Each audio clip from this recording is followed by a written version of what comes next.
ஈஸியாக சமையல் செய்யணும்னு நினைக்கிற எல்லாருக்கும் வணக்கம். உங்கள் வீட்டில் இருக்கிறவங்களுக்கு எப்போவுமே காலையில் டிஃபனுக்கு இட்லி தோசையாக போட்டு ரொம்ப போர் அடிக்கிற மாதிரி நீங்கள் ஃபீல் பண்ணீங்க அப்படின்னா, இந்த மாதிரி ஒரு பேலன்ஸ்டான ஃபுட்டை ரெடி பண்ணி கொடுங்க. கண்டிப்பாக விரும்பி சாப்பிடுவாங்க. அவங்க உடம்புக்கும் ரொம்ப ரொம்ப ஹெல்த்தியானது. இப்போ இது பண்ணுறதுக்கு முதலாவது அடுப்பில் ஒரு பேன் வச்சுட்டு ஒரே ஒரு டீஸ்பூன் மட்டும் எண்ணெய் சேர்த்துக்குருவோம். எண்ணெய் நல்லா சூடாகி வரும்போதே ஒரு அரை டீஸ்பூன் அளவுக்கு மட்டும் கடுகு சேர்த்துருவோம். கடுகு நல்லா பொரிஞ்சு வரட்டும். கடுகு பொரிஞ்ச உடனே ஒரு 2 காஞ்ச மிளகாயை பிச்சு உள்ளே சேர்த்துருவோம். இது கூடவே ஒரு கொத்து கருவேப்பிலையை உருவி உள்ளே சேர்த்துட்டு எல்லாமே நல்லா பொரிஞ்சு வந்துருச்சு. இந்த இடத்துல 100 கிராம் கொண்டக்கடலையை எடுத்து நல்லா ஓவர் நைட்டு ஊற வச்சு காலையில் நல்லா வேக வச்சு எடுத்து வச்சுருக்குறோம்.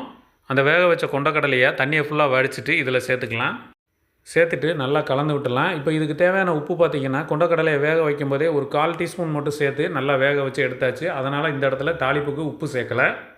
அடுத்ததாக கொஞ்சமாக தேங்காவை இந்த மாதிரி துருவி வச்சுருக்குறோம். அதையும் உள்ளே சேர்த்து நல்லா கலந்து விட்டுறலாம். தேங்காய் துருவல் சேர்த்துட்டு ஒரு நிமிஷம் மட்டும் நல்லா கலந்து விட்டுட்டு ஸ்டவ் ஆஃப் பண்ணிடலாம். இப்போ இன்றைக்கி நம்ம ஒரு 2 பேர் சாப்பிட்ற அளவுக்கு இதை ரெடி பண்ணியிருக்கிறோம். இப்போ இந்த கொண்டக்கடலையை எடுத்து இந்த ஒரு பிளேட்டில் வச்சிடலாம். இது கூடவே ஒரு 2 முட்டையை எடுத்து நல்லா அவிச்சு உரிச்சிட்டு இந்த மாதிரி 2 கட் பண்ணி வச்சுருக்கிறோம். அதையும் எடுத்து இது கூட வச்சுக்கலாம். இது கூட ஒரே ஒரு கொய்யாப்பழம் மட்டும் எடுத்துருக்குறோம். இந்த கொய்யாப்பழம் இதெல்லாமே காலையில் சாப்பிடும்போது நம்ம உடம்புக்கு அவ்வளோ சத்துக்கள் கிடைக்கும். ஒரு ஆப்பிள் சாப்பிட்றதுக்கு ஈக்குவலான அந்த சத்துக்கள் எல்லாமே நமக்கு கொய்யாப்பழத்தில் இருக்குது. அதனால் கண்டிப்பாக சாப்பிட்லாம். அடுத்ததாக இது கூட ஒரே ஒரு கற்பூரவள்ளி வாழைப்பழம் சேர்த்துருக்குறோம். நீங்கள் கற்பூரவள்ளி, செவ்வாழைப்பழம் இந்த மாதிரியெல்லாம் ஏதாவது ஒரு பழம் எடுத்துக்கலாம்.